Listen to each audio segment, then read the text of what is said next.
Would you do if your neighbor came to your front door in a barely controlled rage? 1. I had this happen to me. My family and I were at home one evening, when all of a sudden someone started frantically pounding on my front door. My wife opened the door to the neighbor lady who was crying hysterically. She invited her in, and she told us her husband was in a rage, and had put his hands on her. About that time, the husband came charging through my front door, and began verbally assaulting his wife with profanity at the top of his lungs. In my living room, before I had a chance to address the situation, my older daughter told him to tone it down, at which point he responded with "Shut the F.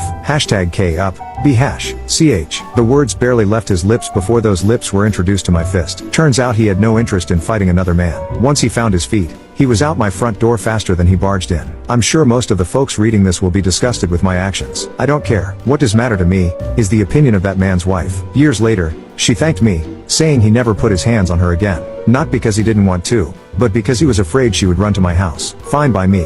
2. Well, being a single old lady of 70